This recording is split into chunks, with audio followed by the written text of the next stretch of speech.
right, it's 6:03. I'm going to call the meeting to order. We have two board members excused tonight, Michelle and Randy.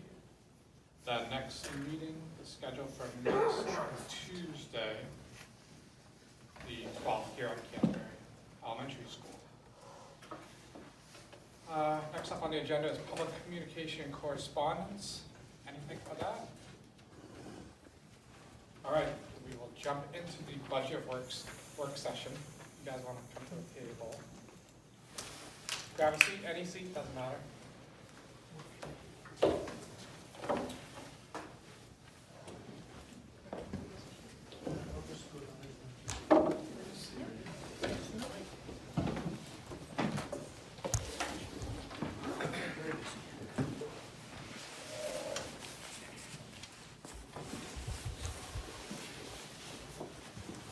All right, so I don't see any papers, so I don't think we have anything new coming to us. So there is not really an agenda for what to talk about, but I just want to highlight that we are going to discuss the budget next week, which is part of a regular board meeting. And then we did schedule, I think, a meeting the following week. That's just budget work session, if needed. But for the most part, I think we really need to have a lot of discussion tonight, kind of narrow down where we want to go with this. We are missing two people. They've shared their opinions with me through email, so I can touch on those later on as well. But I kind of just want to kind of go around and get people's thoughts on where we are and what they want to see, concerns. I would be happy to start it off. Well, go ahead. I have a question, Debbie. You may not have seen it. I had sent an email asking about the education tax credit and the money that we're losing at Shaker with the money following the student. Yeah, I don't know if you have that. I don't have that information. I don't know if, let me see if, I might have an email from Mark about that. Let's see. Because that's revenue that we're not getting based on the adequacy, correct? Correct, So that's yeah. loss of funds. which I think Is that on top of important what to we've already understand. seen, or it's already in the numbers? I just want to understand that loss of revenue because of the tax credit, or the, yeah, the fund. You don't have to do that now. So, But I Okay. just think it's important. at the starting gate, Jay, I think, I mean, on the way over, you're voicing your concern, you know, following up right here on the years and the taxing impact. I mean, I think that'd be a great place to start, because that may drive where this conversation goes. So, you know, a question, quite frankly, we're talking about, first of all, is this sustainable? The school board alone, with the numbers Debbie put out, our tax bills up over 10% next year. That doesn't include whatever the town does. And there's nothing unique driving it. So I have every reason to think the following year will be similar. At the rate of those tax increases, your tax bill on your house is going to double within 7 years. That's just the school portion of it. And whatever the towns do on top of that, it's going to accelerate that. So just the school portion. Just the school portion's going to drive what I just said. So the question is, you know, I can't answer for everybody, but how sustainable is that in long term if there isn't business being attracted to the two towns, Canterbury and Belmont? Eventually it's going to impact real estate prices. Because people are not going to, I mean, I didn't make a decision to buy into Canterbury when we moved because I started to realize this was going on. I just didn't realize Belmont was part of it. So it's gonna have some long-term ramifications if these rate increases keep happening at this level. And I don't think it'll take too long before we start seeing it. Well, And not to mention, you know, people already hear what that does to their personal budgets and their ability to pay for it.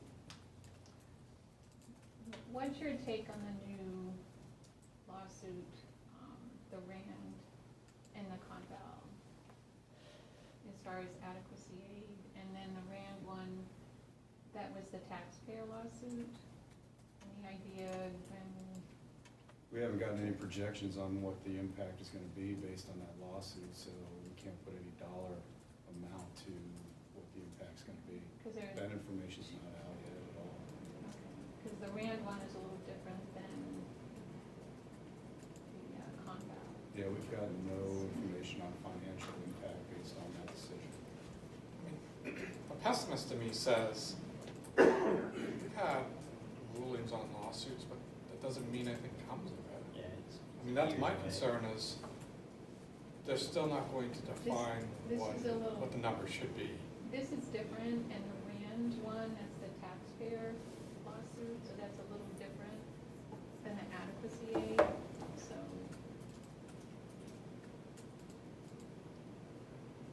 I'd say it's years out before any realistic impact,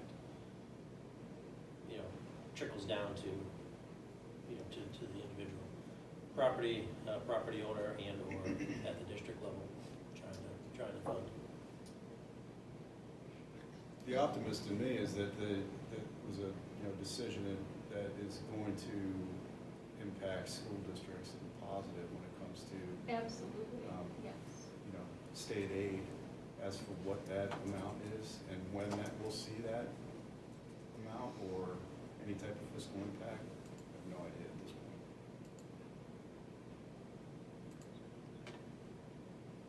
Or how it's funded at the state level. Right.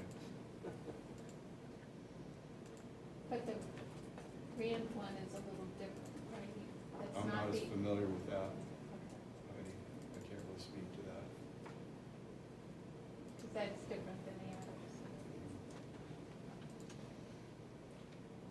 I did find the email from Mark Mangiello, and the district educational funding act phase-out is based on the students enrolled in the district on the last day of the 22-23 school year, who then entered into the EFA program for 23-24.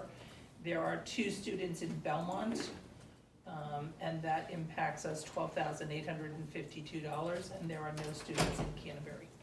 Okay, thank you.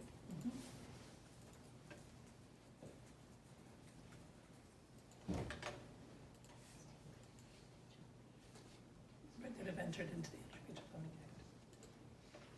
Act.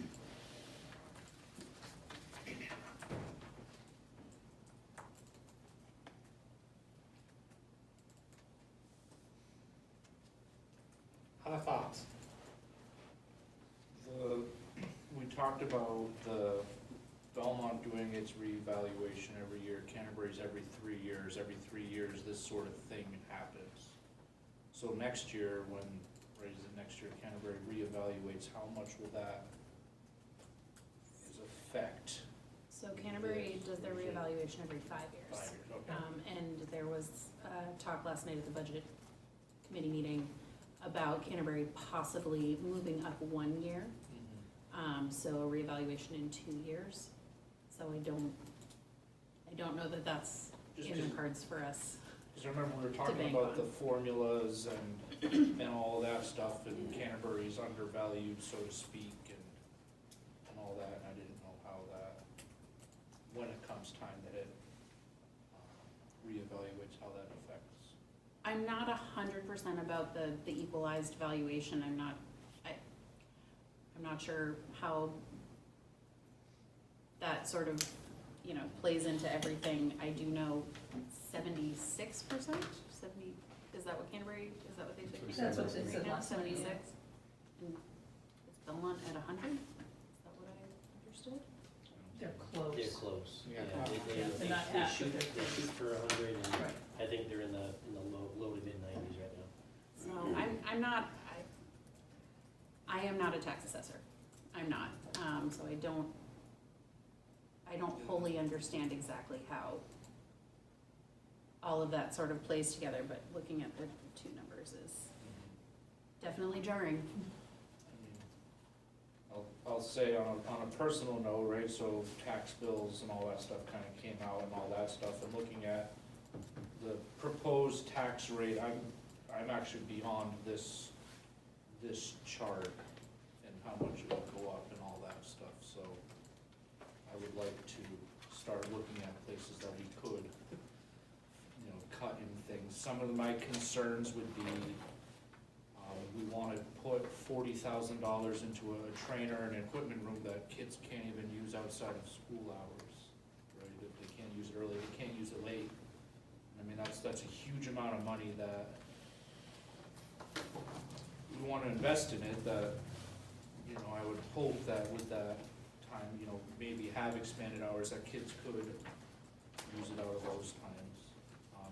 Another thing that I thought about was I know it's not a big ticket item, was the calculators and the statement that I don't wanna ask people for calculators at the end of the year or buying calculators or things like that. And I kinda feel like if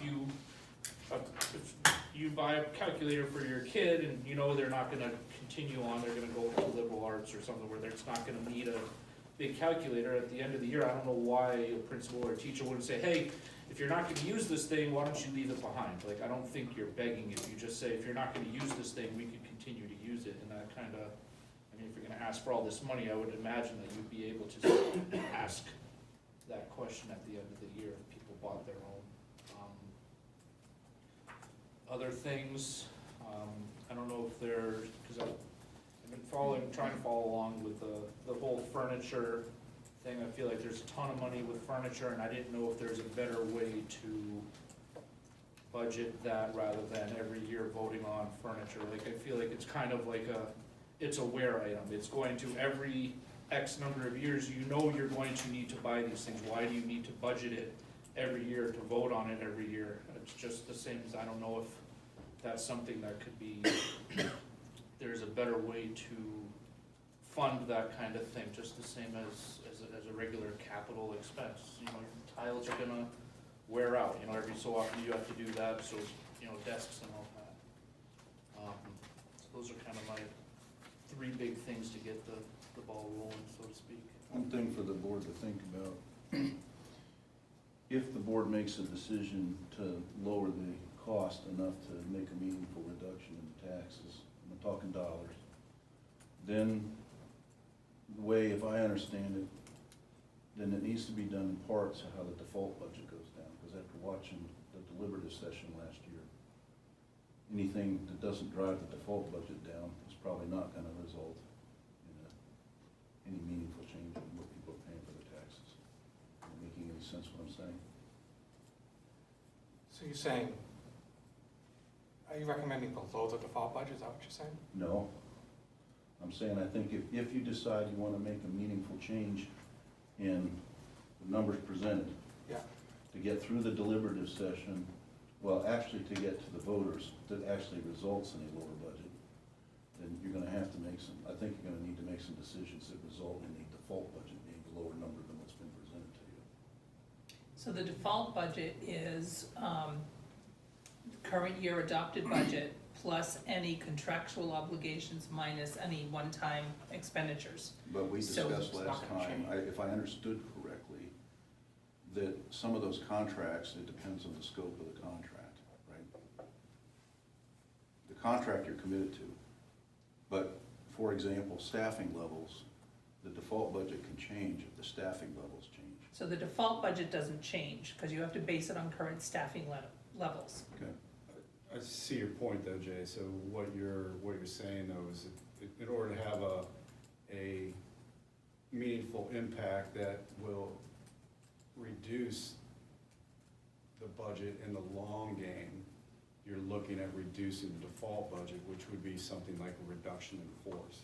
You're reducing I mean, that's one staffing area to levels, look there. because if you reduce staffing levels 1 year, then your default is lower following the year, following yes. year, so that's your point, is that. Yeah, and my other point is, as the board wrestles with this, is understand, from my perspective, it looks like we're baking in growth rates that people's incomes are not keeping up with. So at some point, it's gonna shoot the community in the foot from the standpoint, it's gonna drive down sales of homes.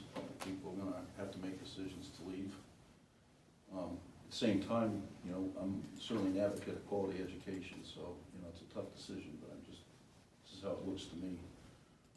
year two on one of these budget committees. Do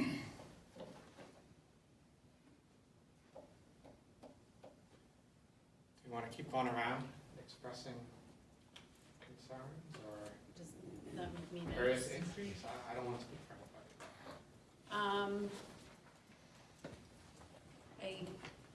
just listening to Canterbury's budget committee meeting last night, there are a number, in addition to the very large number that we're seeing in the proposed budget, there are a number of warrant articles that, for, you know, items that are necessary, road equipment, things like that, that are going to further impact Canterbury's taxes, and I can't imagine that there's anyone in town that's going to be happy about what's about to come down the pipeline. I understand what you're saying, Jay, with the decrease in, you know, there's no one big ticket item that we can take and we can cut. At a certain point, we are going to have to look at certain things like, for instance, the CES secretary. They want to bring her up to full-time, but I can't necessarily see the need for that.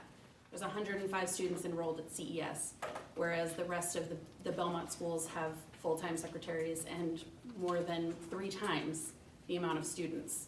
So I can't see that, I can't justify that cost to bring her up to full-time. Looking at some of the numbers that Silas has brought up with the math tutors, and again, Erin's asking for a math tutor, and I don't want to, you know, say that there's not a need, but based on the numbers that Silas has presented, they don't necessarily match, based on the information that she's presented. So there are definitely, you know, things like that I think we can take a look at.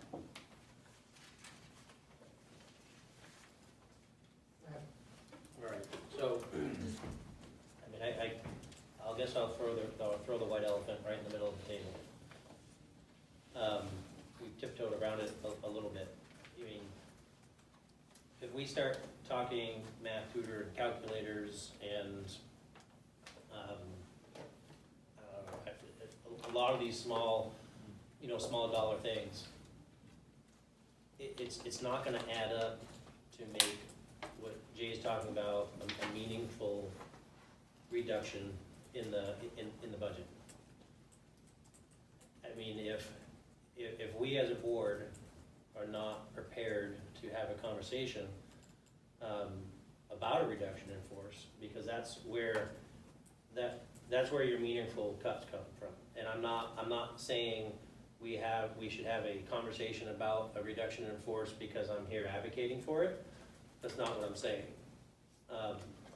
Because if we're not ready to have that conversation, then tonight should be a pretty short meeting.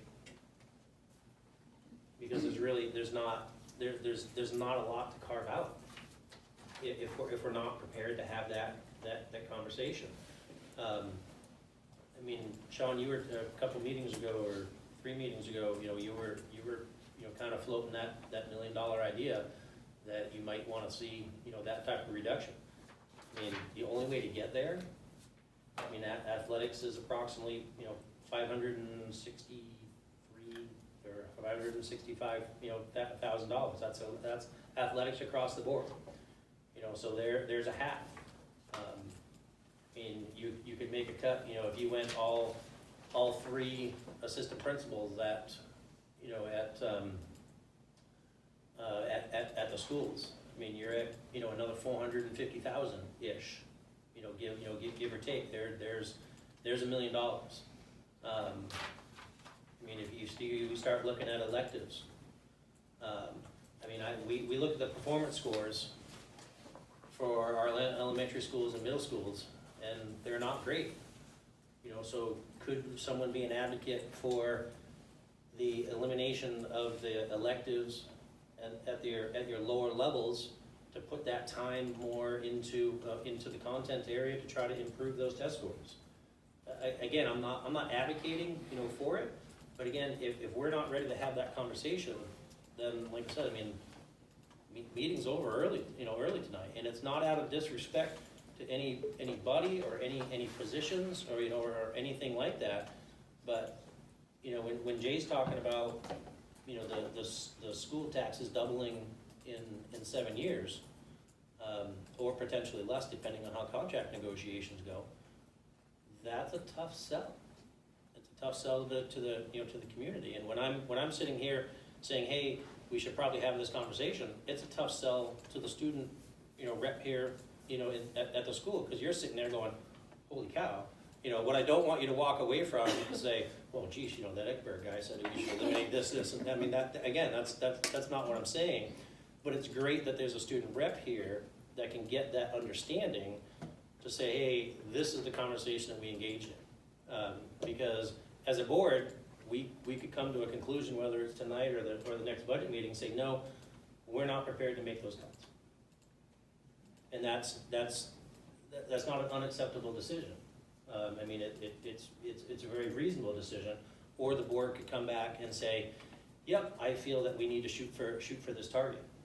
And that could be a very reasonable, decision to make as well. We need to have a direction, and we need to have a focus, and there's my white elephant tossed into the center of the table.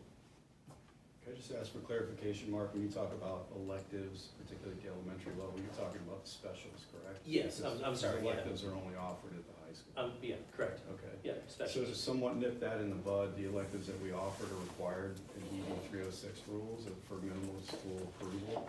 So music, PE, those are examples. Those in art, those are required for our school approval status. Correct. So you However, can't- there are schools in the state, and especially small schools, that do not offer all of those. And granted, and I understand that the ED 306 is. yeah, minimum 306. standards. Yeah, I mean, I remember from being principal up in Pittsburgh, there were boxes that I wasn't able to check off, and that required follow-up writing, to the state saying, here's why we're not offering it. Here's how we attempt to, to insert it into the, into the curriculum. But at the end of the day, where it's not being offered, and again, I mean, the defense can't just be, well, the state says that we have to have it. The state would like us to be NEASC certified, as well, but it's not a necessity. Again, Pittsburgh Schools was not NEASC certified. There was no possible way that they could make it, that they could jump through all the hoops for NEASC. However, students from Pittsburgh were going to, high-ranking schools. Not all of them, but I mean, we're talking class sizes of 15. So is it a necessity? No. Is it advocated for? Yes. Are we gonna have some red check marks for the Shaker Regional School District if we don't offer stuff like that as far as the state of New Hampshire goes? Yes.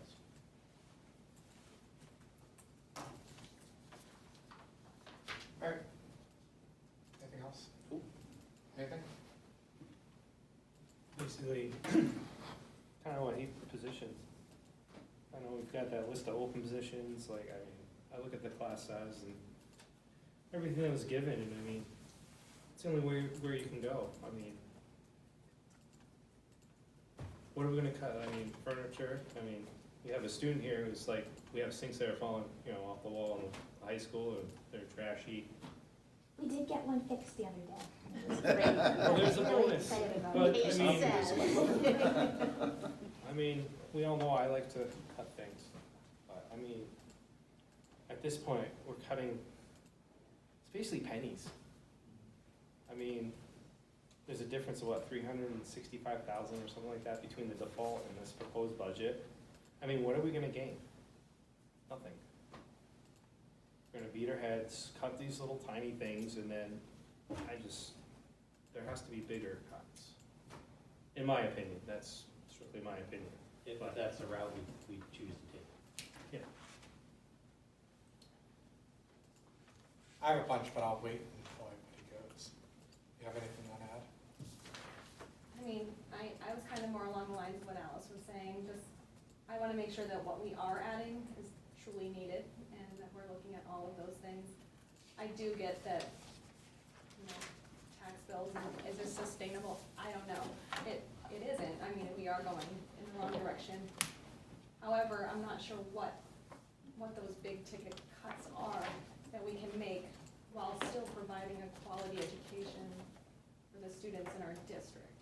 So I just wanna make sure whatever direction we choose to go in still allows for our kids that show up every day to be getting the best that we can provide. And I look at this budget and I know it's increased, but we're not in isolation here. My tax bill is going up, but so did my electric bill and my oil bill and everything else. So I know that everyone is in the same position. We all pay taxes here. I just wanna make sure that we're really thinking about the kids first and how we can help them as well as their parents who are paying their tax bills.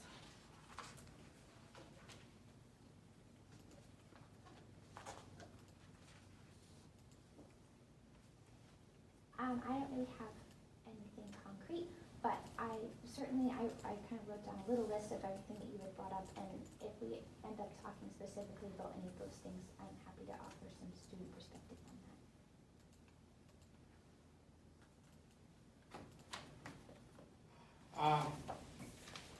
So what I put on my list was similar, like, I'll be honest, I didn't go through the school rationale sheets all that closely because no school is asking for boatloads of money. They pretty much have a pretty lean budget as it is. And I am not necessarily somebody that's in favor of a reduction in force, but I've been saying forever that we shouldn't just hire positions because they're vacated. But I do have some other thoughts. So the CES secretary, I can't justify that. I can't justify the CES math tutor. I can certainly justify compensating our administrators and some of these other raises, but the amounts that I saw from the paperwork we got, I don't know if this is the year for a 4% raise. And I think those 4% increases for the categories, there's a bunch of them. But those right there add up to over $350,000. That's pretty much right there, just the difference between the proposed and default budget, just as it is. I'm not saying 0% increases, but I'm also saying $350,000 in this year is far too big for me to appreciate. And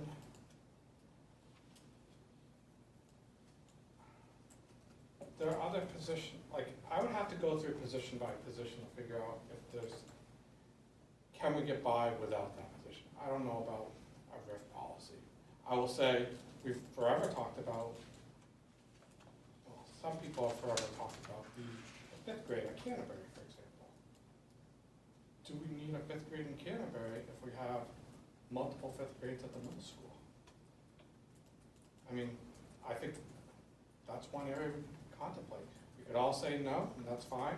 I'm not necessarily in favor of it off the top of my head, but that's something that, those are the types of discussions I think we have to have. If we all agree not to do it, that's fine. But, I mean, and I'm not looking to reduce positions per se, or people, or cut people, but if we have open positions, we should take advantage of that while we can. Because riffing is ugly, it's not. It's ugly. So those are some thoughts I had. The CES teacher position that is already here this year, was that kindergarten or 1st grade? It ended up being 1st grade. 1st grade. So we have 2 Ks and 2 firsts. 2 Ks, okay, so that's the first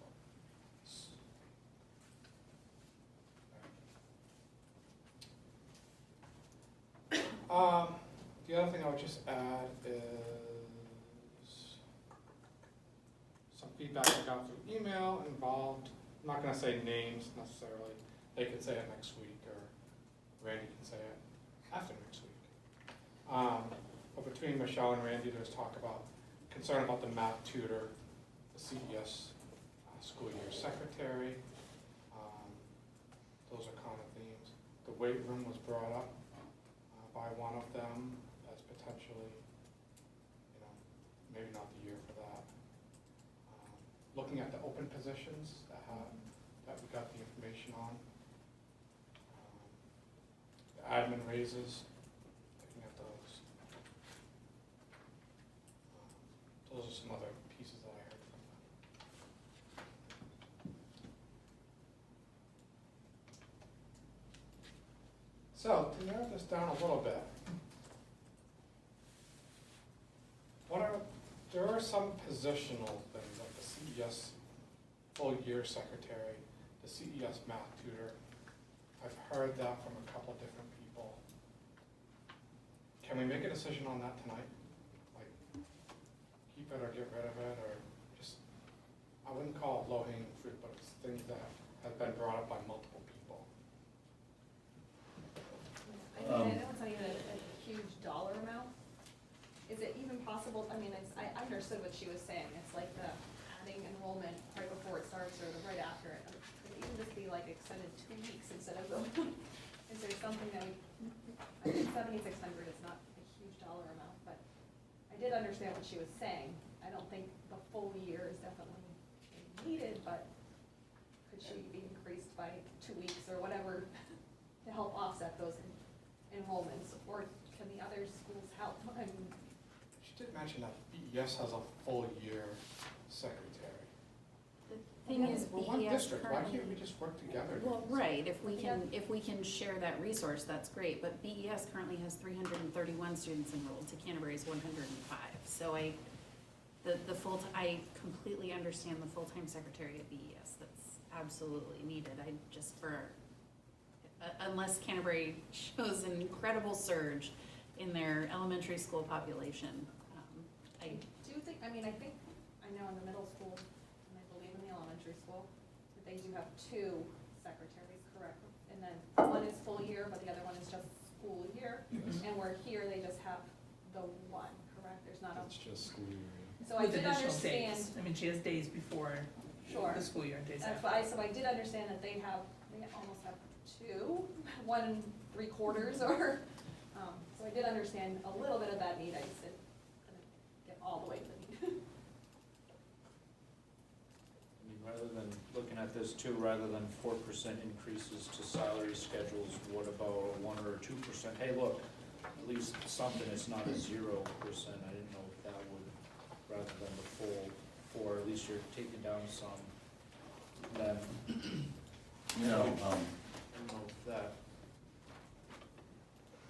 I would just caution the board to think about cutting the increases well below where the inflation rate's been. You're gonna bring right back into retention bound pretty quick. I've been with companies who've done that. It turned out not to be a wise decision as opposed to re-looking at, how we're utilizing people. Hopefully it doesn't come to a riff here. I've been through those and not fun, but when we cut the raises, we lost a lot of people. And that's what that percentage is based on. Yeah, I know, that's why I'm making the comment. we talked about that, the board certified behavioral analyst, am I remembering that right? I remember that did say that would actually end up being an overall cost savings, right, Savings. rather than having that, so I know Mhm. that would be, I just wanted to remind that.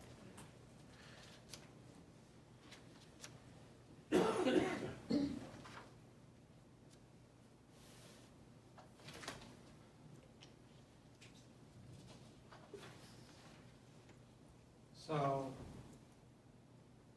I'm looking at it's under my budget summary, but I think it's what you're looking at, included in the proposed budget this year.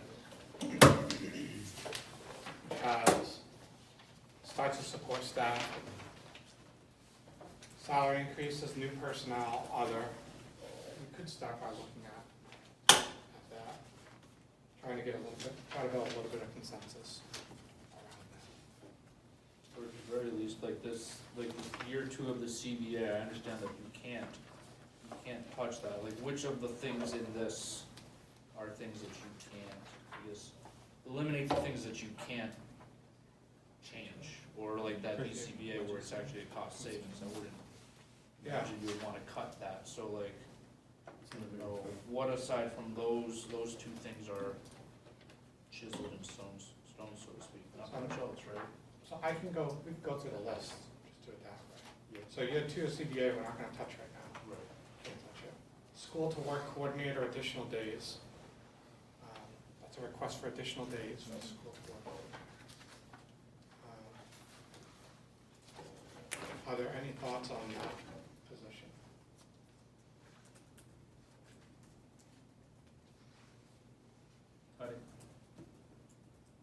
Extra days.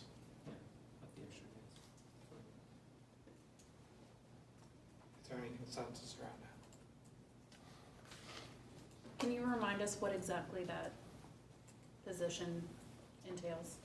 So that position, and you saw Mr. Finch's justification in there around the additional days, it also describes what the position is in general.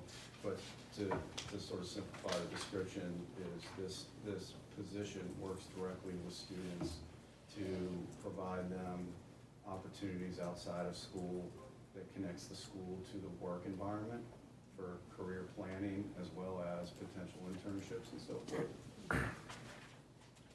So there is a sheet in our packet. Yeah, it's in binder, binder stack. a one-pager from, I assume, on that position, the budget rationale for it. And going to 5 days, this still falls below a full-time status, so it's, there's Yes. no insurance or anything, it's just simply this.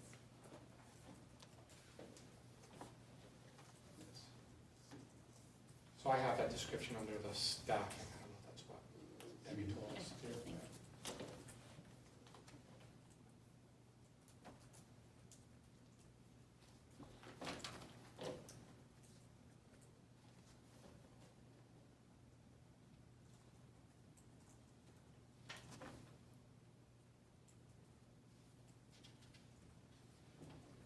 How long has this position been, how long have we had someone in this position, I guess is the Oh, question. yeah, it's been quite a while. Over 10 years. Yeah, easily.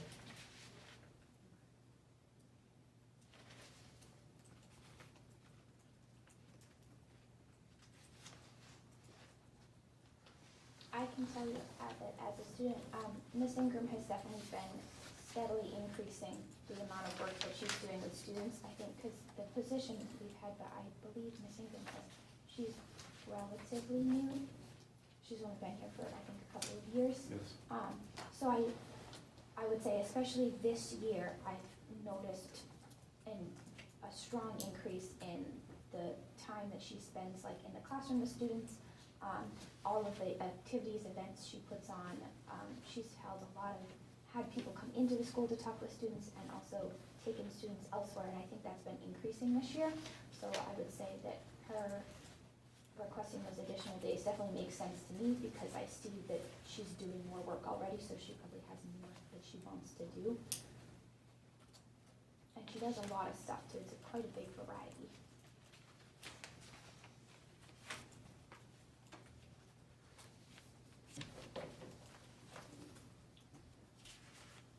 Do you have any consensus?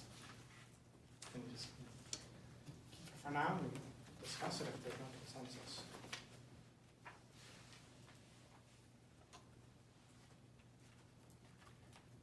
All right, moving along, no consensus. CPS secretary. I'll start. No. I have to say no. Okay. Without knowing and having a real good understanding as to what's happening on a day-to-day basis and everything that needs to be completed, I'll have to default to no.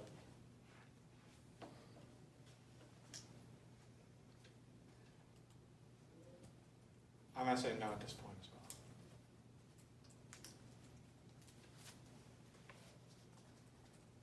Any other opinions?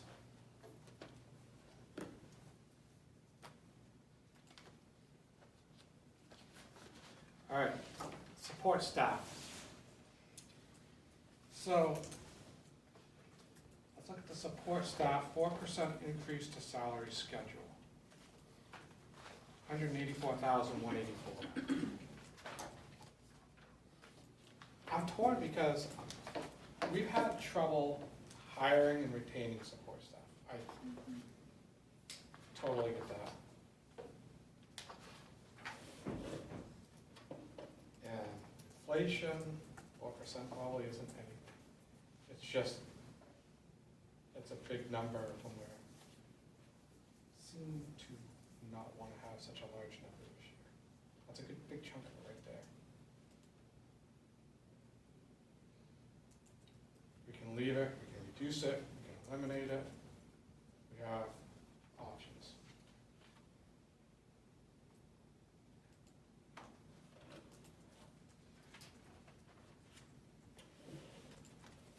Even if we drop the 2%, so we're looking at 92,000. If you cut it to 2%, you would save $48,035.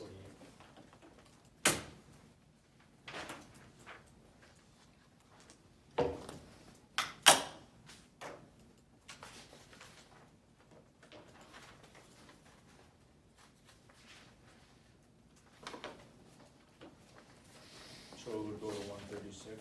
Yes.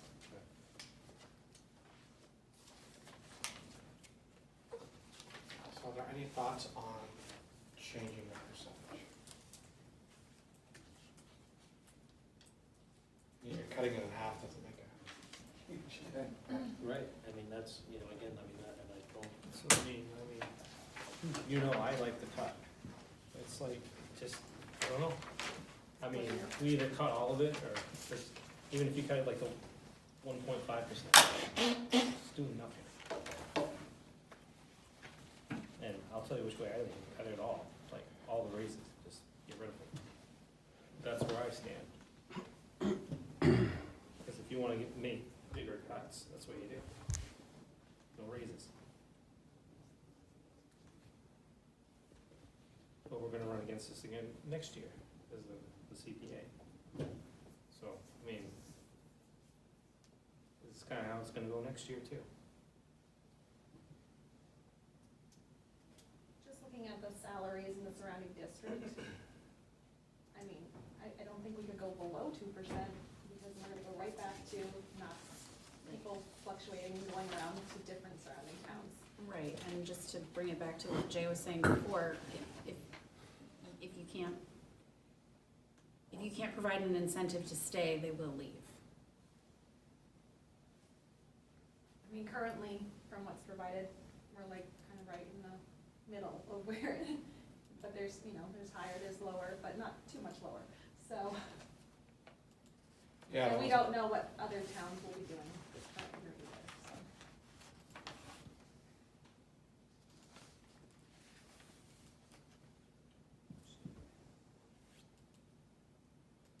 So I'm not hearing a consensus on anything. On that line. no, I guess I'll abstain from an opinion, because I gotta agree with Jeff on, we're starting to, we're trying to, win a little bit, so that's where I think we're trying to put the cart in front of the horse.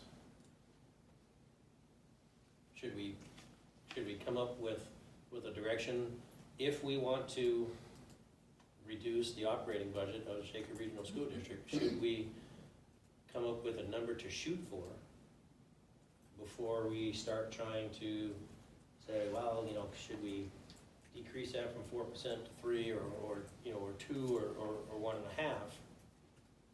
I don't know.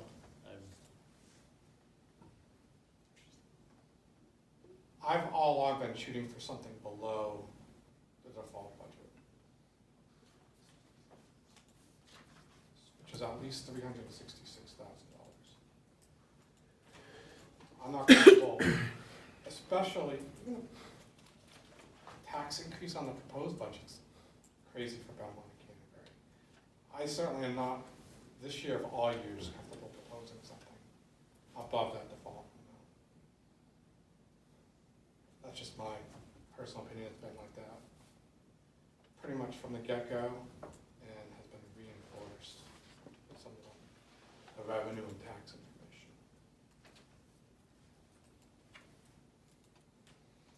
How we get there? I don't know. Well, how we get there is we make cuts. Yeah, well, very specific. Yeah. Can I ask a question? So Debbie, on the, there was a handout, the VHS average number of students. There's different classes, studies. There are some that have one, and I guess I'm not understanding, like, if you look at teacher, there's one, teacher A, 0.7.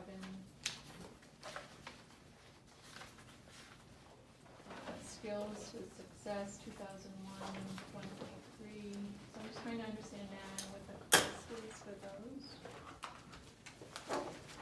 Did you say the cost associated with this? Yeah, so what is, I guess I'm trying to understand. So this, Those are the students within those. yeah, this is the average number of students within each of those courses. So keep in mind that a teacher's teaching multiple courses. So this is based specifically off of the average number of students for each course that's offered at the high school, Okay. This printout is So- from Alma, is that correct? directly from So Alma. a lot of the things that are on there that have super small numbers, the reality is it's not one student in one classroom with a teacher.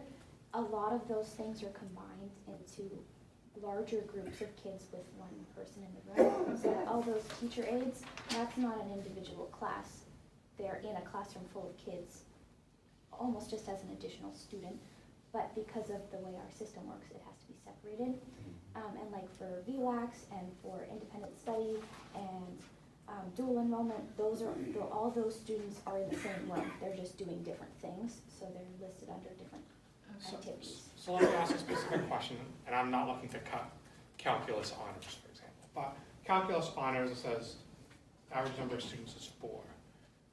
Is the honors version of calculus, are those students in the class with all the calculus students?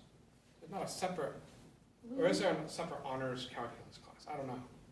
Varies. Yeah, it depends on the class. So part of the reason a lot of those like higher level classes are so small is because of scheduling. Like I would have been in calculus, but there's no way I could do that with our scheduling.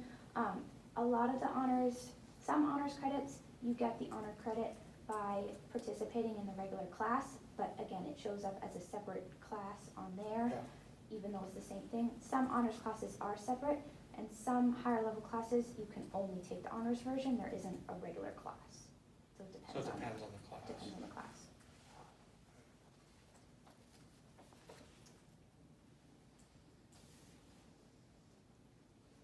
I don't know if you guys could clarify something. I remember in one of the discussions, not that it affects the budget, but just more for my understanding, did somebody say at one point that you went a year or two without even being required to take a math? Like it's not every year junior, freshman through senior, you take a math each year. It's you take your 2 or 3 math classes, then you might not. Yes, Take it's another. based on, you have to meet a certain number of credits. Right. There are some math classes that are required, but there's not very many. And yeah, I didn't take math for a year and a half, because it didn't work with scheduling. The only math class available for me to take was during band, so I didn't take it, I took band. So once you meet your math requirement to graduate, it's up to you whether you continue or not. So for a lot of students, no, it's not math every year. There's a specific number of math credits that a student needs to take in order to graduate. And just as Kate said, any credits above what the minimum requirement for a diploma is a choice of the student. I thought I heard that, I just didn't know, I wasn't used to it, just how I wrote the school. Example, we have three pathways for diploma, 20 credit, 26 credit, and 32 credits. So it varies in what credits a student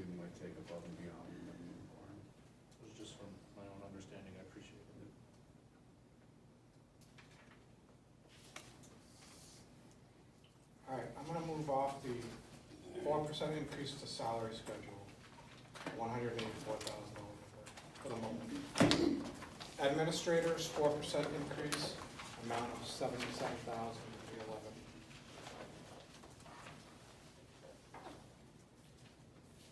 Opinions? I was just looking at the information that we were provided.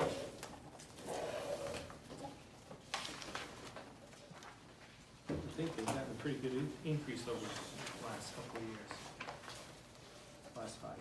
Yeah, keep in mind, some of the big increases, I assume, are Market Market adjustments, adjustments, I yes. understand that. Still,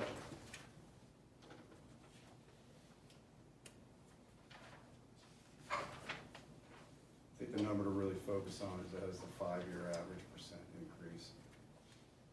That last column. yep.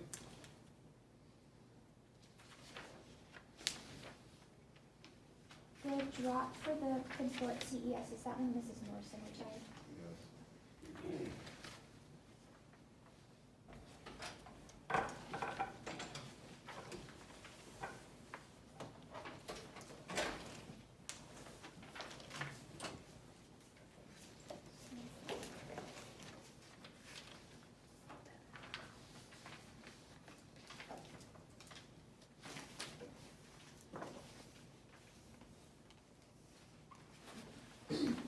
So when it comes to all of these increases, specialists, non-affiliated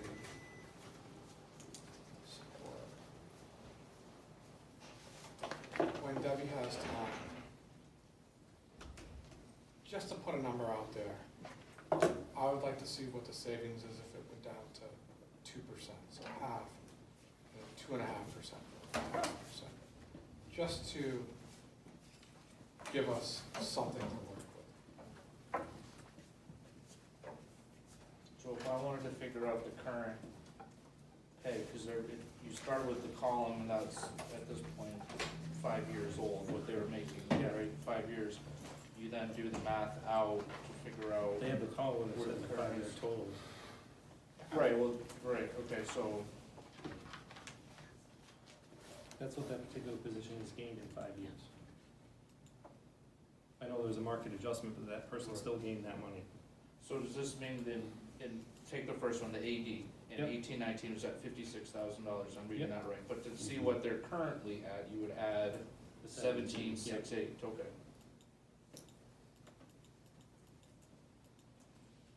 Kind of wish that first column was where they, or there was a column that just said where they currently were, I mean, I can do the math for every column, but. I feel like it's better than trying to.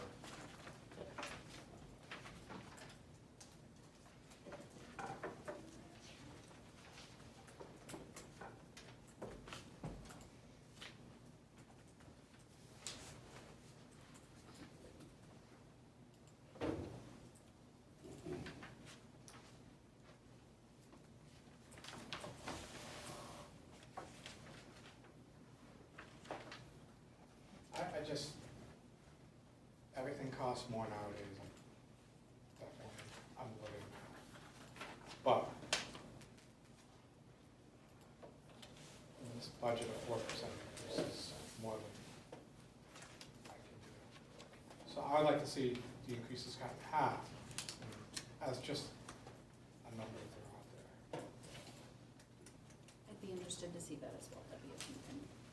Working on it now. Thank you. So I can't do 2.5 because I didn't program that one in, but. That's fine.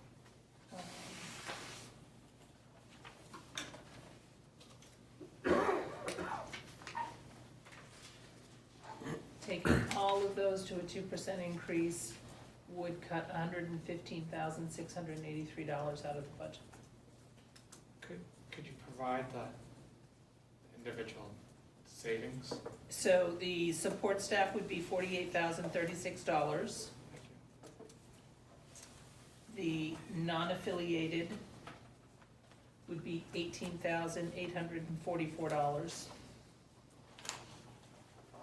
The administrators would be $34,223. And the specialist would be $14,580.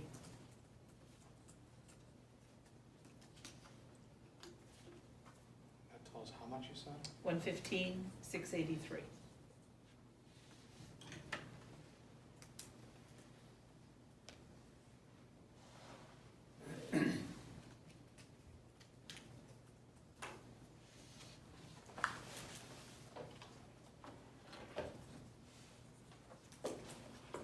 Any questions? Okay, can someone speak to the pathologist? Is that the market adjustment? It's a market adjustment. That includes the director of IT. It's a market adjustment in the speech pathologist. Between the director of IT and the speech pathologist equals the $26,000. Something I wrote transition coordinator, that's not part of that.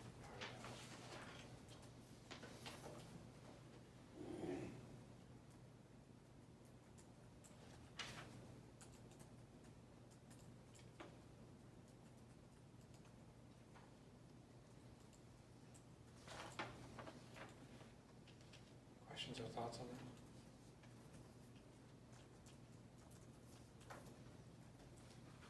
Have we gotten any hits on the director of IT?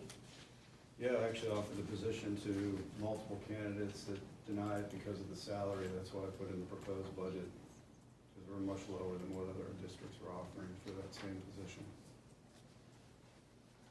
Is this, salaries advertised typically on School Spring for any positions? For our hourly, our support staff and the hourly rates are posted on School Spring. We do not generally do it because teachers depend on the CBA, and we don't always post it for administrative Like positions. for administrative positions, couldn't we post like not to exceed or have a range or We something? could post a range. I mean, it kind of sucks to go through the process and then not be able to come to an agreement on the salary and Mhm. feel like you wasted all that time.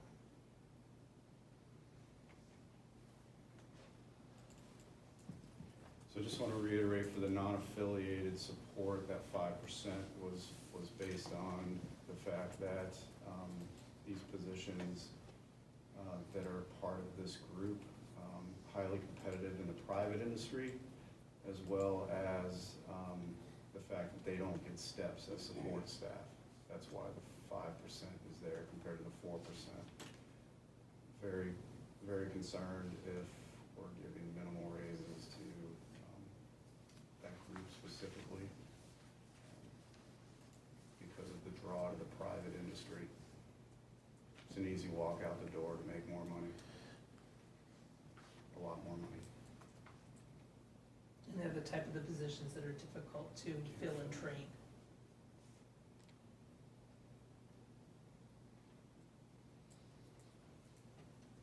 All right.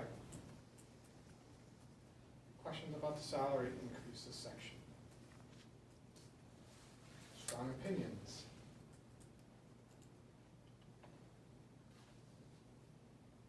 All right. I think we're looking at the wrong, from the wrong end of things. We will get to that.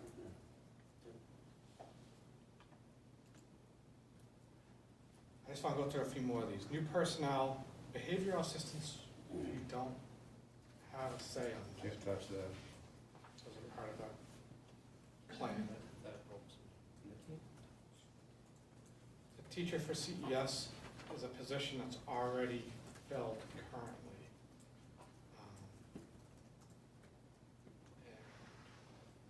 And we have the numbers on the enrollments. So in this group in general, the new personnel, the behavioral assistants, those are positions that are outlined in the student's individual education plan. Everything else under there are those are new positions, if you will, to the budget. And the BCBA, as we discussed earlier, is actually savings in the budget.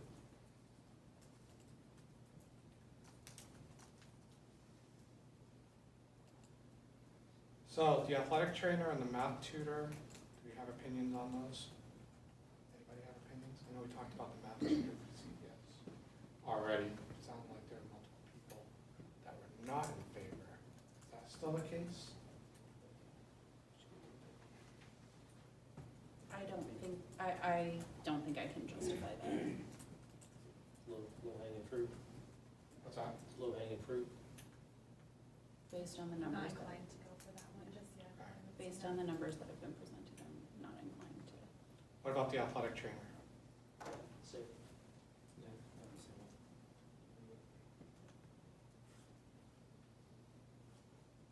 I just don't know that we're trying to cut things, and unfortunately, that one, I feel like I have to say no on. So does that mean we would have no athletic trainer, or it's just reduced? What's that? It would still work within the $10,000 that are in the budget at this point, which our current athletic trainer is basically capped at $10,000. So we still have one, it's just, she's able to work less. Probably wouldn't be there for practices, would just be there for Correct. game situations. So there's a cap on the amount of money that she could make, so her hours would have to be adjusted accordingly. The $10,000 originally was put in to utilize the Belmont Fire Department EMT services. However, we were fortunate to find an athletic trainer, but there's a budget cap on that.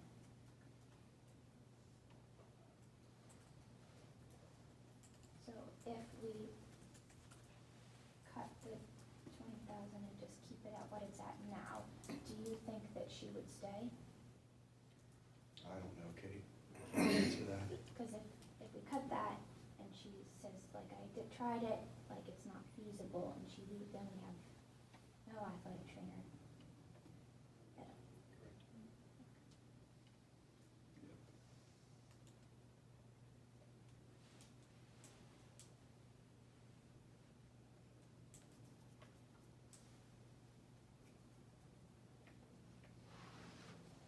We want to do down. I heard some.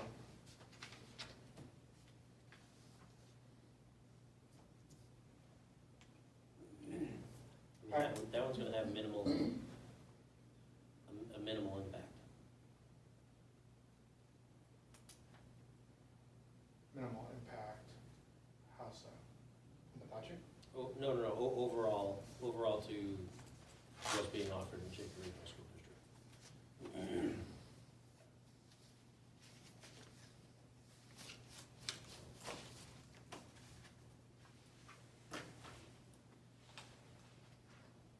All right. I'll move on from that.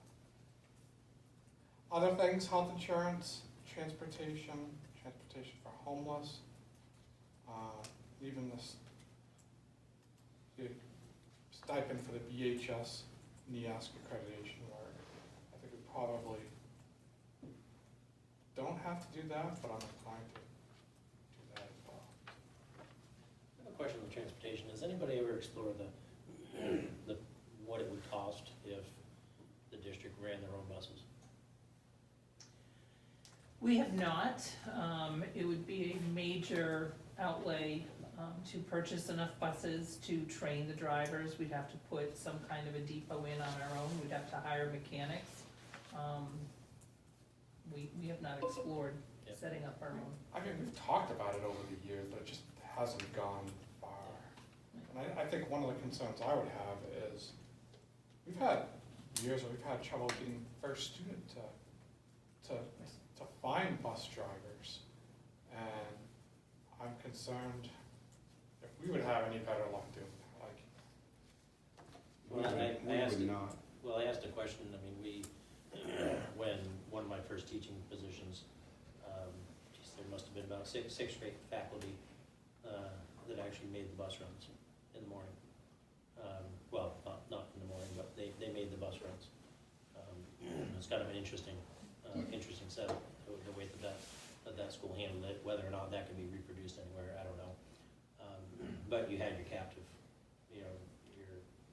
your employees that got stipends, It's to a run lot buses. harder to get your CDL right now. Correct. You have to drive the bus and all that stuff, and, I mean, just driving a dump truck, you're in the mid $30 an hour.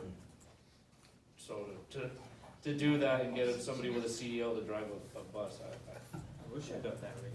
I I work for my father. Yeah. But yeah, And it's if expensive. someone gets called up for drug testing after, I mean, they have to end their run and then go down, and then if it's a teacher that's teaching, you have no teacher in the classroom. Then you'd be competing against the first student to hire the same bus drivers. Right.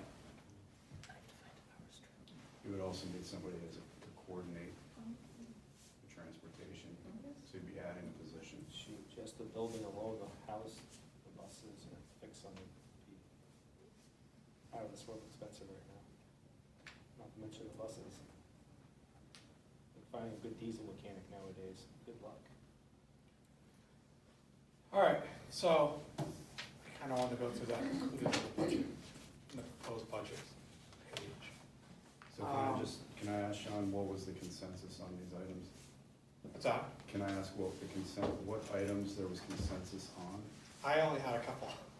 Which were? The CES secretary, the math tutor, CES. I heard some for the athletic trainer, but I'm not sure I heard a consensus on the athletic trainer.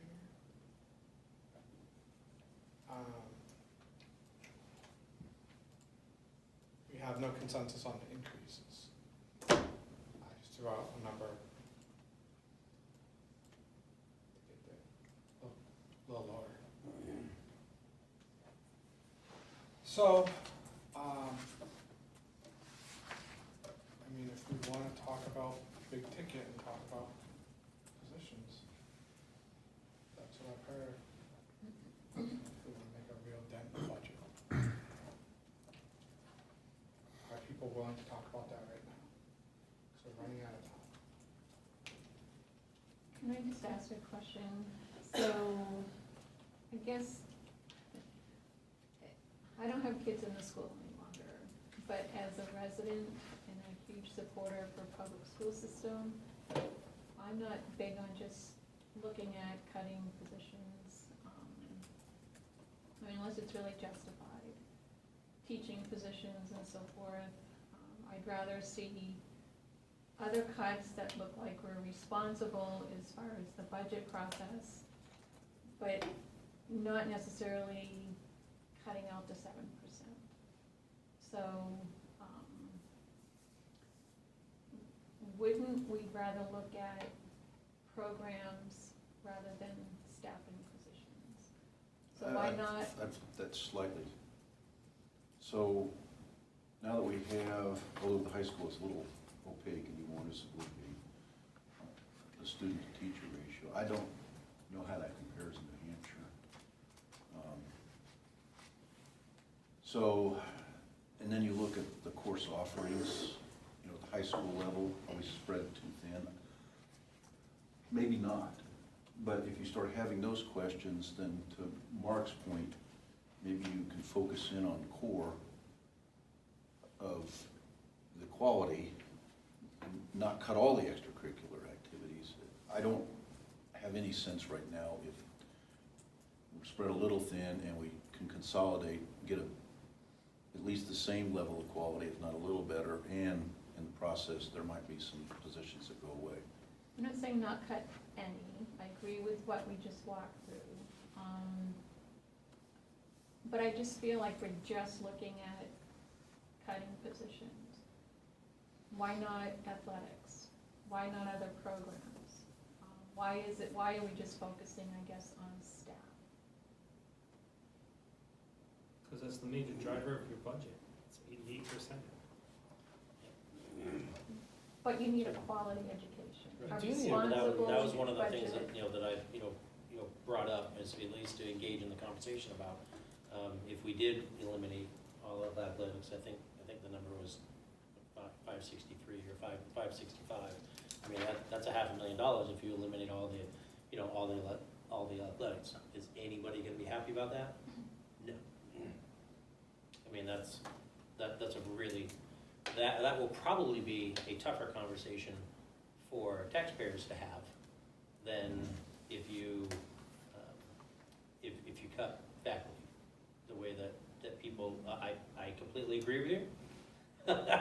Completely agree with you, but people get wound up far quicker about athletics than they do about academics.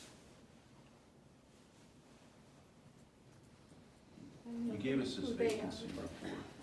Are these positions in the budget right now? Yes. I don't know whether some of these will meaningfully move the needle, but some of these have been pretty long vacant. So it's kind of a repeat of last year's discussion. Maybe we'll find that sheet. Is that one that we got like? Yes. As long as I know which tab is special. And then I think, to your point, you know, a discussion on programs to get a sense for the board, you know, do we spread it thinner than we can afford to be or not? I don't know about cutting athletics, but.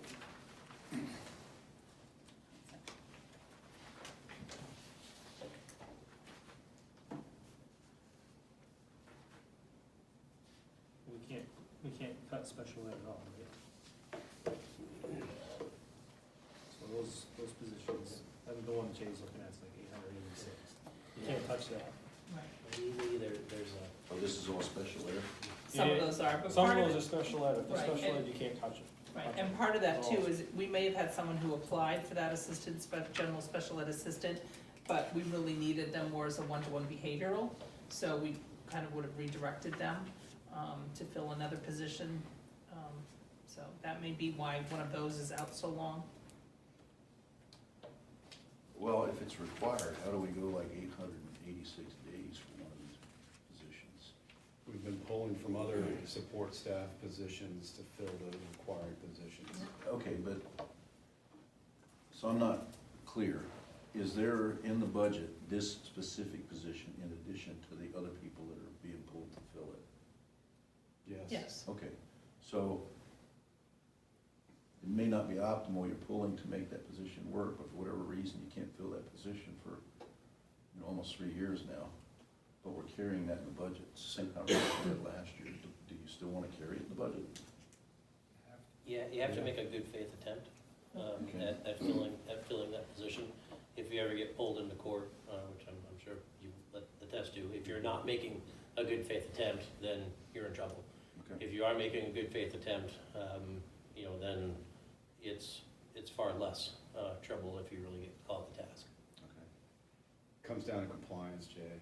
So we don't want to get our hands slapped on compliance, particularly when it comes to services that are required in an IEP. Mhm.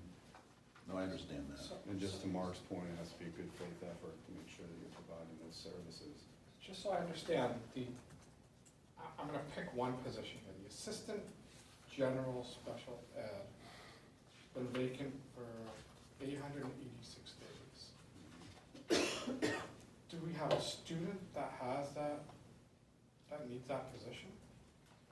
That position is specific to small group support. However, a general special ed position that's currently employed is filling one-on-one positions that we can't fill. All right. So what we're seeing from these special ed positions is more of a trickle down effect.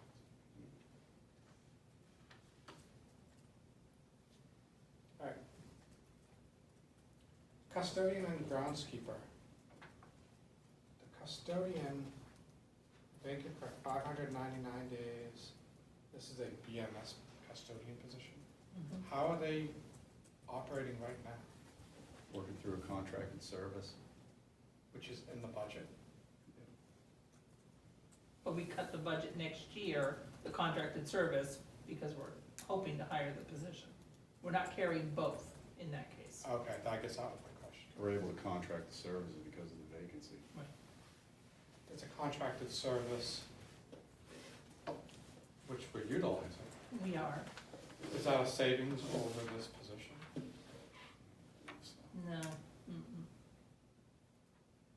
no, in many ways. I mean, it's not a financial savings, plus the fact it's much easier to have somebody of your own that you can call in when you need them and try to go through. And they're having trouble finding people too. Yeah. So we end up going through different people. And then contracted out grounds, just partly, right? No, not yet. at this point. We're looking at it. Okay, I thought we were looking at Yeah, it, We we're are. looking at it, but it's not in the budget. correct. But the groundskeeper is in the budget. Right, we have 3 grounds positions in the budget, and we're looking at potentially contracting out at least 2 facilities for contracted. We're still waiting to get quotes on that. At the cost of what that position Right. is in the budget. So since we can't fill the groundskeeper position, let's say it's $50,000-$70,000, I'm just throwing out a number there, and we would contract a service for that amount. So it's a wash. So I guess I'm a little frustrated, I'm not seeing any low-hanging fruit on vacant positions. Got rid of those last year.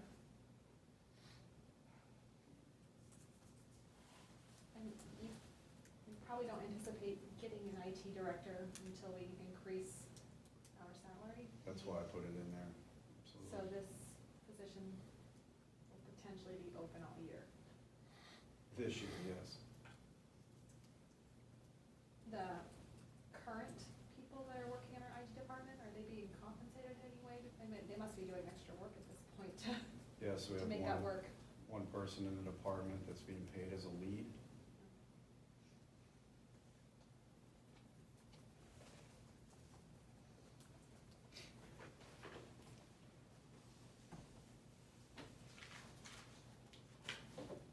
Well, that wasn't a great exercise. Not much there. That was on my list, was to look at vacant positions.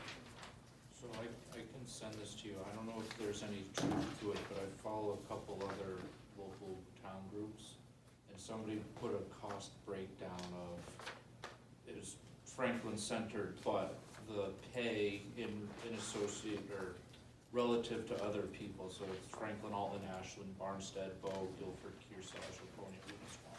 And it shows step 1, top step, whether they're master step 1, master's top step, and then numbers. I don't know if these numbers are true or not, because I don't have a way to vet it, but it said it was produced by Franklin Education Association Cost Analysis. Would you be willing or able to vet some of these numbers? Because I mean, we're in the, you know, the Belmont Shaker Regional is in there in some ways. We're lower than most. We beat Franklin in 1 or 2 things, like in the entry level, but for the most part, Is that, sorry, So this was looked at when the negotiating committee of the board renegotiated the current collective bargaining agreement with the teachers. So they looked regionally as to making sure that we're offering a competitive salary. so you've seen that I don't before. I don't know if necessarily- you're not, I I've mean, not maybe not necessarily laid seen out that. like that, but I have not seen that. I didn't know if that helps with We anything. also have documentation in here for salaries for surrounding districts too, Oh. for But that's certain support positions. staff. Support staff, this is Support staff. more, I Right, guess that was so- more on the CBA side of the house, but. Yeah. Right, so when we're negotiating, So this- I actually go out to the New Hampshire PELRB, and I look at all of the surrounding districts that have current negotiations that the negotiations team asked me to, and a lot of it is dependent on similar valuation and student enrollment size as us. And I look at what is the beginning step, how many steps do they have, what's the top step, so we do that comparison. We do. And we won't be looking at that again for For another the 3 years. CBA thing. Just curious. Yeah.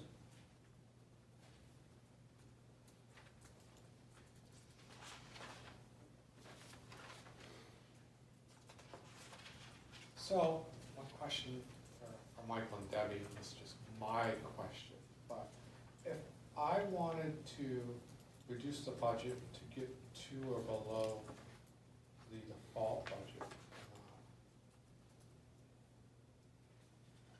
is that something you could prepare, or are you looking just for us to do that? Do you have any thoughts, if we wanted to get down to that? Well, I think overall, you know, I wrote down what everyone's thoughts were basically, and, you know, our past exercise was I would draw my administrative team in to see what we could come up with. I'd be happy to do that again, knowing what the board is contemplating at this I point. mean, that's just I'm just throwing that out as like a line, basically. Right, is there But I anything think we're that's- at that point where, I mean, you're listening, you're taking notes and all that, but I guess I'd kind of like to know what you think as far as, you know, the educational expert in the district, when we're talking about athletics and programming, staffing.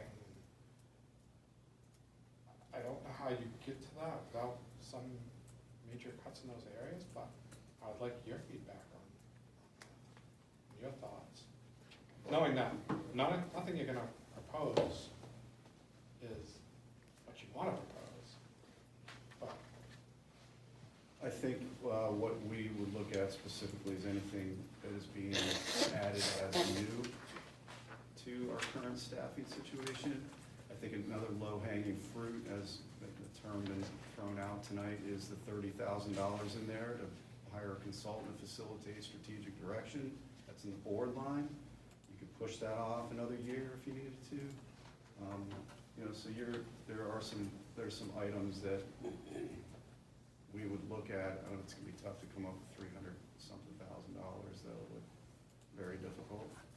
But if you wanna give us a shot at it, I meet with my admin team next Tuesday morning. Are there any things that can be purchased now with our current budget to offset next year's?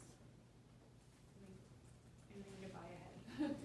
Any extra money laying around for furniture, or something that we could do Well, now, that'd know be, it impacts, but. that'd be a conversation we'd have to have once we have some sort of estimate of what the fund balance would be. It's gonna be much tighter this year than it's ever been in the past, so, by then the budget's already yeah. proposed.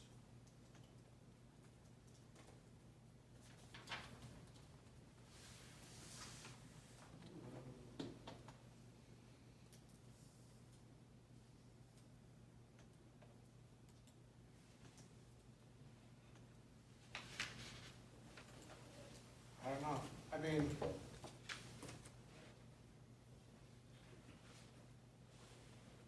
I think I got a better grasp at the high school, but I don't want to be the school district that only offers the bare minimum. That's just my opinion. I want to compete with other school districts. I want to have better test scores than all the other school districts.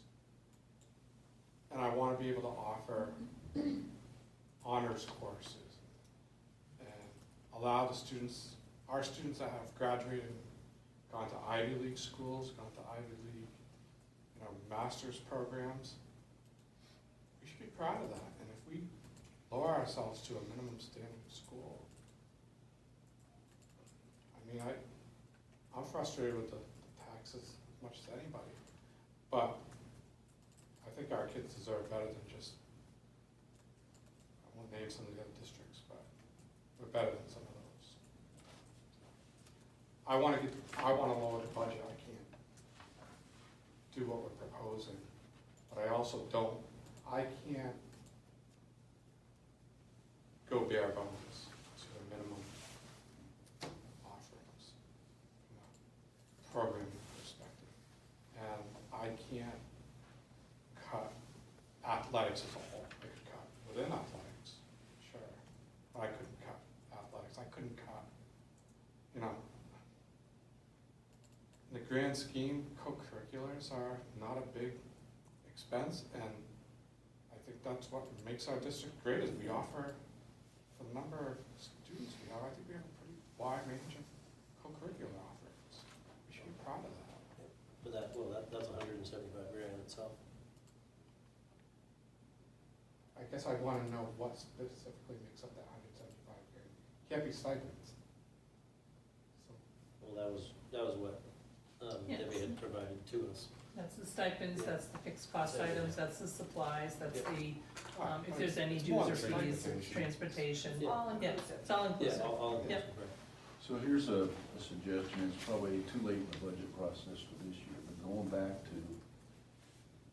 to, you know, if the increases that continue at the same rate they're going, I think it's gonna be a problem sustaining it with the tax base. Never mind this year, but, you know, looking ahead a few so to your point, Michael, with that view, working on that default budget is something that would need to happen if the board says, you know, we don't wanna bake in these rate increases every year at this size. The only way, listening to this whole conversation to see if that's practical, would be maybe for next year, is you come in, you say, look, here's the bare minimum, here's what the state absolutely requires as a minimum, this is what the staffing and the budget looks like, here are additional programs and what they cost, that comes with the staffing, it's a lot of work on your part. Then I think the board can sit and look at that and say, you know, are we willing to reduce some of these programs or not? And then you can also go to the taxpayers and say, look, here's the bottom line, to slow this rate down or whatever, these are the decisions we have to make. You know, with a couple weeks left to go to get a budget out of it, it's probably too much work, but. And then I like your idea, Sean, you know, if you were to go back to your staff and say, hey, the bottom line is, we wanna be below the default budget now, what are we gonna offer up? And then the board can decide if that's too much pain. Learn that with a couple weeks left to go, I'm not sure how much more progress you can make. To that point, Jay, though, I'm not gonna be coming back with something below the default budget. I just don't know where I would come up with $300-something thousand, and you're not gonna find me sitting over here recommending. Yeah, I'm not. Significant staffing. Yeah, and that's good to cuts. hear that. I mean, Just not gonna happen on my end. So the board has to make that decision, I'm not gonna, Yeah. just being blunt.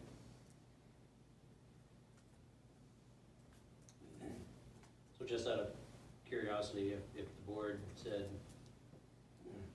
that we'd like you to figure out how to do a 10% reduction in force, you would just say no? No, not at all. I mean, that's a directive from the board. I can't just say no. Right, okay. So, but that would have to be a directive from the board compared to me coming in and saying, I'm coming up with a 10% reduction in force. Gotcha, you just, Yeah. that wasn't a road that you wanted to go on your own? Okay. Absolutely not. No, yeah, no, I understand. But if I got a directive from the board, then it's a directive from the board. Challenging, very challenging. It comes down to, you're talking about reducing programming for our students to have any type of significant cut in the budget. And for anybody that's looking to move into Belmont or Canterbury, they're looking at the schools, what schools are offered. We currently have Canterbury, as part of their withdrawal study, asking for more opportunities. So you already have current residents that are saying we don't offer enough. So to your point, Sean, to offer the minimal required in order to have school approval, how are you gonna get people to move into your towns? And to be clear, I was not saying this year to do that. I'm even talking about in the future, Yeah, Jay, it's like, 'cause you know, you wanna be zero-based able to sell- budgeting is the. You wanna be able to sell your school district as a top-notch school district for opportunities for students. And our test scores are showing that we are not below average in any way whatsoever. We do well. So I'm not sure where you're coming up with that. But we Mark, can do but better. We could always do Right, better, well, but an we are average is doing well. 23%. But we're doing, in comparison, we do well. And you look at a satisfaction survey that was put out by the study committee, which was very pleased to see. The majority of the people are on a 7 to 10 scale of satisfaction of the school district. People are happy here because of what we do and what we offer. So, you know, I understand the challenges around the costs associated with it, but that is the cost associated with offering what we offer at the level that we offer it. So again, if the board gives me a directive to come back with something, then that's what I'm gonna do, as long as the board owns it. If we're talking about perhaps future state, a hot topic in education currently is school choice. Bringing up the withdrawal study committee and things like that, a hot topic is school choice. Is that a possibility for Shaker Regional to try and bring in additional students, to bring in additional revenue, to open up for school choice for surrounding districts for things like our robotics program? Kids, our robotics program is amazing. And there are, I believe Amira Provost was saying that people are reaching out to her to try and understand what they did to get that program to where it is. Is there an opportunity for that, to bring in additional revenue, to bring in additional students for that? So, overall, if you're talking about having the option for students to tuition in as an open enrollment school district, keep in mind there's two sides to that. Our school community could vote at that, say Belmont High School is an open enrollment high school. Well, the sending districts, anyone in the region, they would also have to vote to be a sending district into an open enrollment. Okay. So even if the Shaker Regional School District is considered an open enrollment school district in general, whether that's for our core curriculum or co-curriculars and so forth, the other school district has to vote in that they're willing to send their tax money to another school district, so it's not as easy as people think.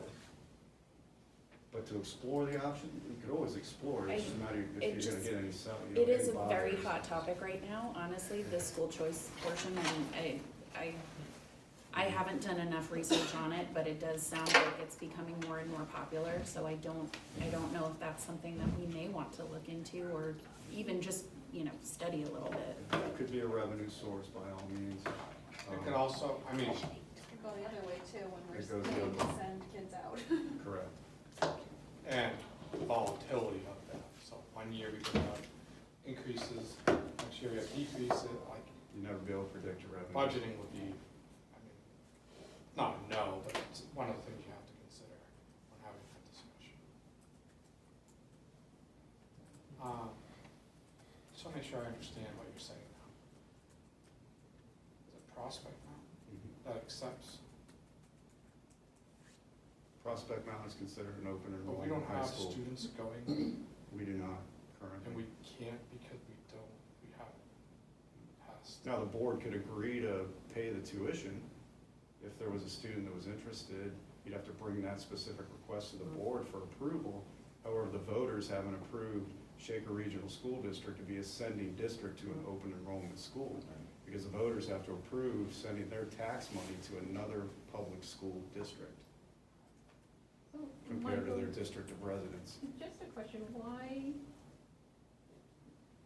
right, the tax credit laws, you said to Belmont, correct? So why would students prefer to go to another school district versus taking the CTE courses that's offered with Concord High and Hewitt and Winnisquam? Like, what is the reason why they would want to go to the different schools? So I think you're referring specifically to the education freedom accounts, is that what you're referring to? So again, those monies are being utilized not necessarily to pay tuition to another public school that a student is interested. It's the adequacy aid that's Correct, going. yes.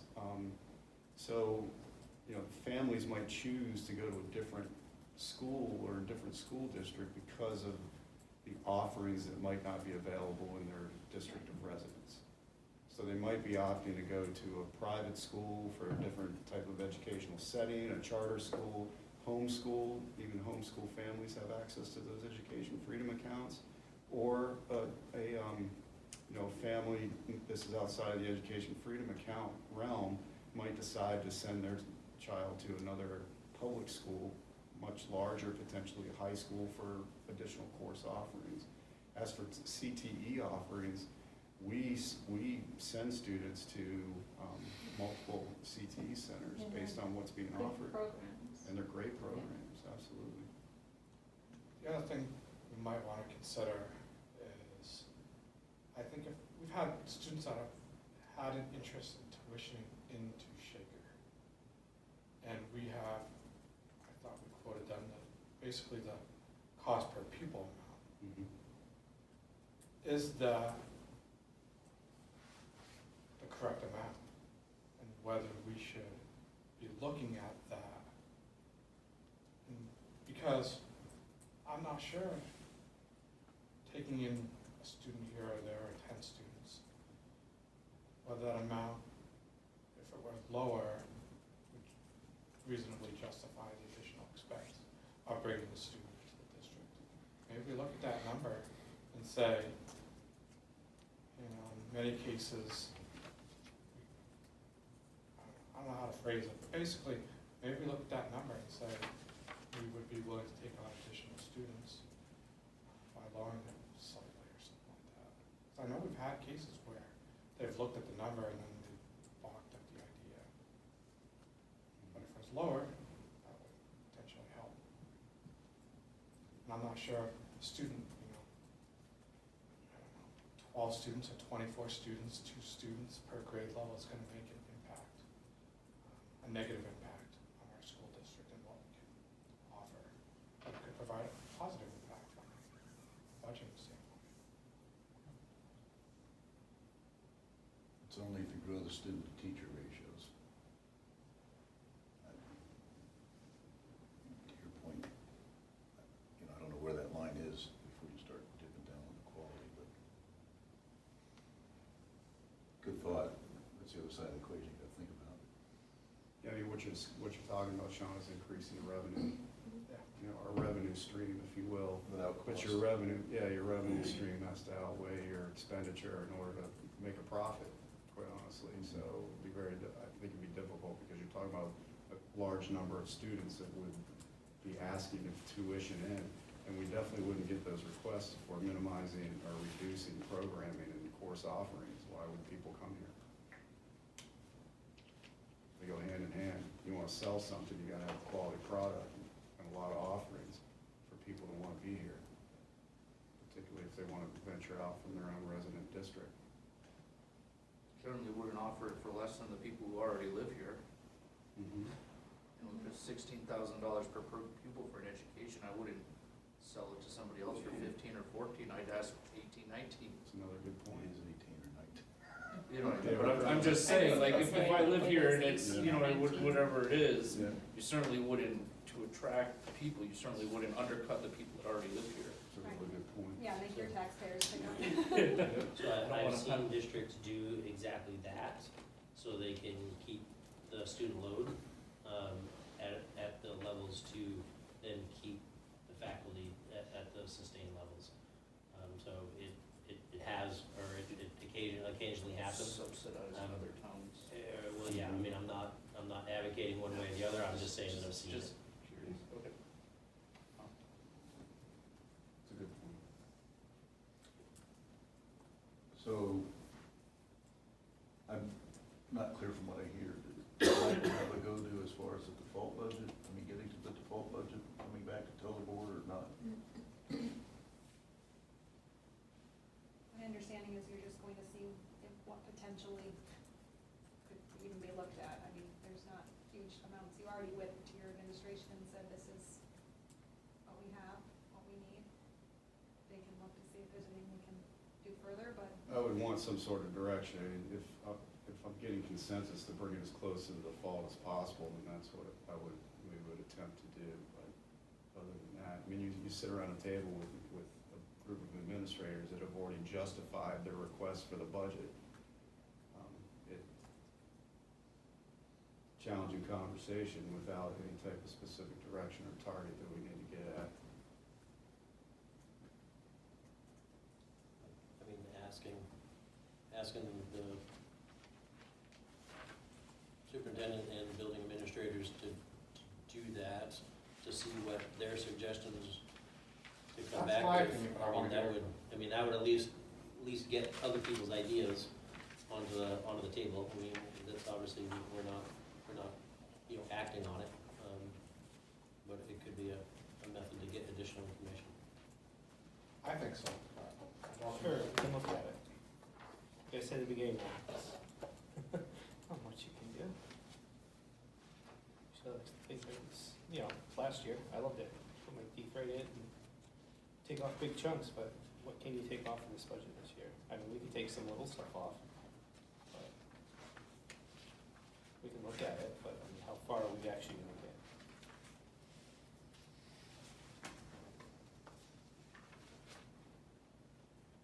I know that the action of asking these administrators to cut things after they've justified their budgets is not going to be an easy conversation, but I would be interested to hear what they have to say. I feel like we've done it in previous years, though. The amount's gonna be more than. I understand it's not a comfortable conversation, I understand it's not an easy conversation, but I would be interested to hear what they have to say as to what they feel, if given that direction, they could potentially cut. Yeah, I just wanna make sure that the board owns the direction compared to the conversation. If we're bringing you something, a list, that this is what the board asked to do, and that it's not thrown as this is administrative suggestions for cutting the budget.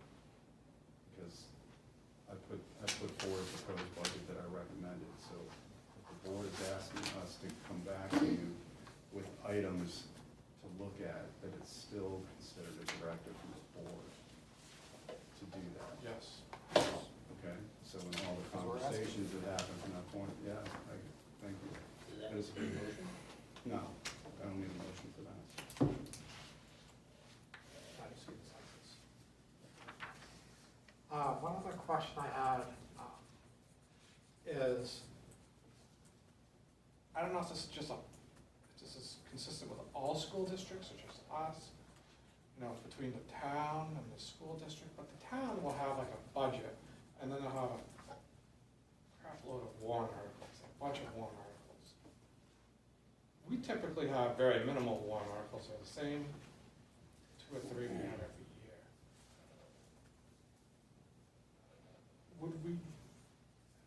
Would it make sense to consider some of the tough discussions we've had, making up warrant articles and having the district make that decision? I don't have any examples off the top of my head, but occasionally we'll have, you know, a big ticket item that we'll add to the budget.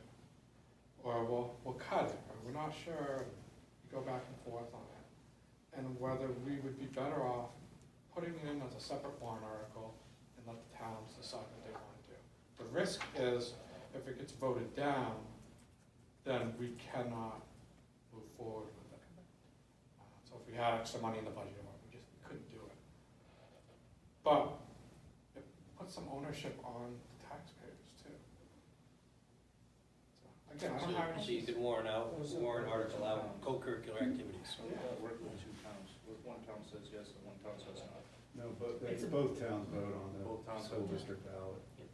So it's not one Okay. Canterbury's vote or Belmont's vote. Also wonder if it works the way that it does in like our town meetings where, you know, the select board can recommend it. Would we have to recommend or not recommend something? I don't know how that works. This is Yeah, I my thought first the- budget season. In some cases, the wording, like when it comes to like the CBA, I thought like the wording was. Right, we typically include whether the board recommends it or not. Okay, And I don't think I've ever seen a warrant article on a school district ballot that the board doesn't recommend because it's the board's ballot. Unless it's a I'm petition just warrant. wondering. You might Say- sometimes see if there was a formal budget committee, you might see the board recommends this, the budget committee does not.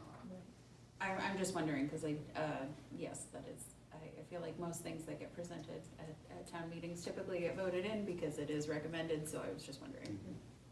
And Mark, I'm not sure co-curricular could actually be a separate warrant article, because that's part of the CBA, and the CBA was already approved by the voters. So Yeah, I don't know. co-curricular and the appendix B and athletics are part of the CBA.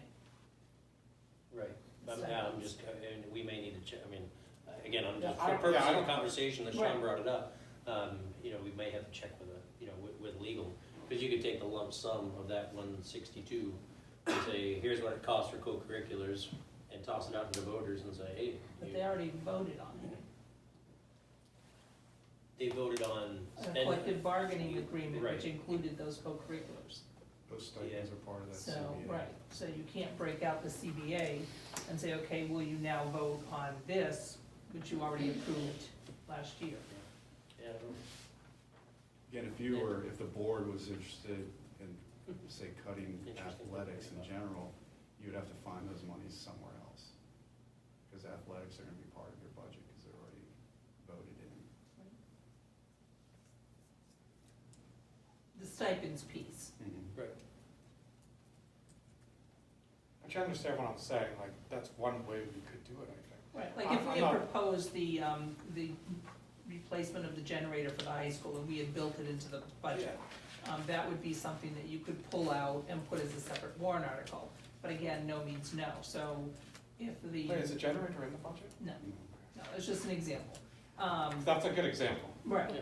right, so, you know, if we pulled it out and the generator didn't work, we would not be able, whether we got grant funds or anything else, we would not be able to do anything about the generator if it was voted down. But you could do something such as the exercise equipment for the workout ring. Right. You know, Yeah, I that's- mean, I wouldn't wanna do it for a $5,000 line item, but like, if That's you a have good bigger big ticket ticket. items that we're going back and forth on, just something to think about. I'd talk about that.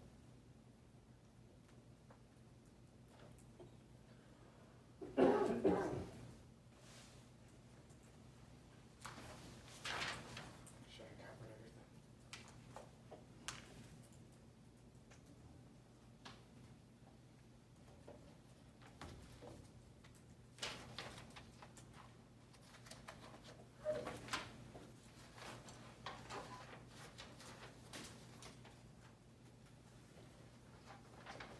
I think we're gonna have that extra meeting, and I kinda like to have it anyway, just because Michelle said she could be there, Randy said she'd be there.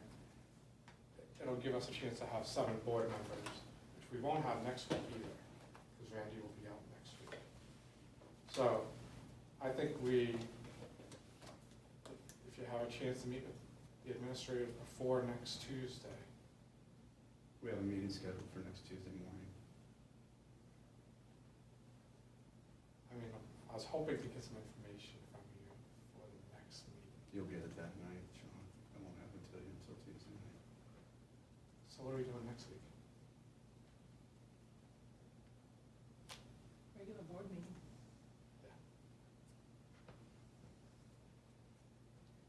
Alright. But we're gonna have to,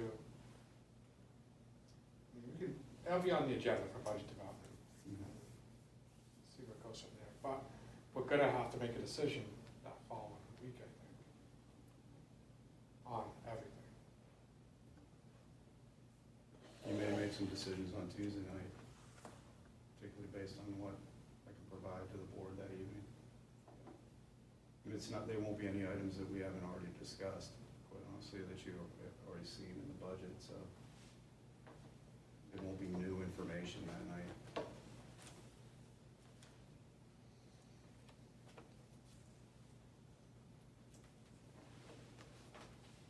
Alright, I don't have anything else to add. Anything else?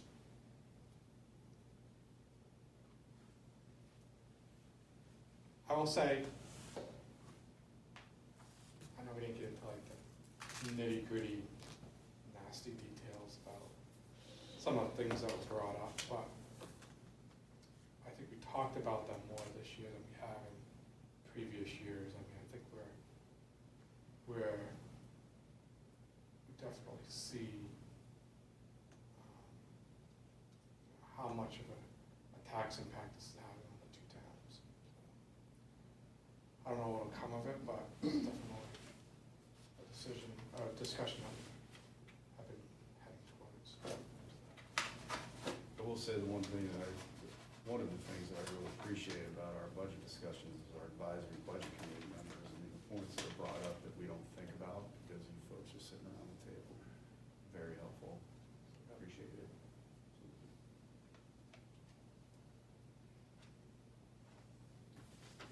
Can I just ask one question, not necessarily this particular topic, but going back to the trust funds, is there still going to be some discussion, talk about the land purchase, possibly dissolving that, moving it in so that we had a trust fund for these ticket items like furniture, whatever, that we could use versus adding it to the budget?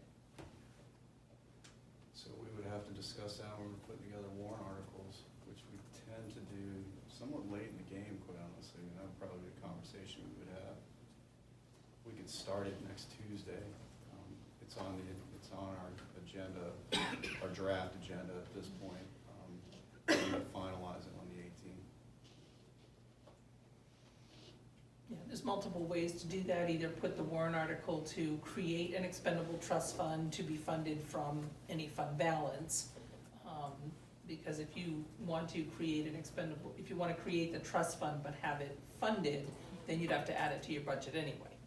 So typically, those are, generally funded by fund balance. And then to dissolve the land purchase? So that would be a warrant separate? article to dissolve the land purchase, capital reserve fund. And then if it does get dissolved, it just goes in as other income to the general fund budget. You can't move it into Can't another, transfer. no. Okay. I feel like we had this discussion, but the land purchase, can we remove all but a dollar of it and keep it open? Not unless you're purchasing land. So you can't reduce the amount, you can only close it. Correct. Or, I mean, if you had a piece of land that you were purchasing, then you would withdraw from the land. The only reason I ask is, we're not expanding, I get that, but if we already had the fund created, I wouldn't wanna have to go through the process again, if something opened up. But I also get the value in not keeping all that money there for no reason.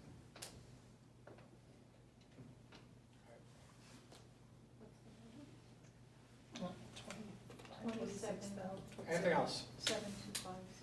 277. All right, I think we're supposed to have public communication afterwards, at the end of the meeting too, so I'll ask. Any public communication? All right, I'll accept a motion. Make a motion to adjourn. Second? Before you vote, you didn't have non-public? Anything? All right, all those in favor, say aye. Aye. All right, meeting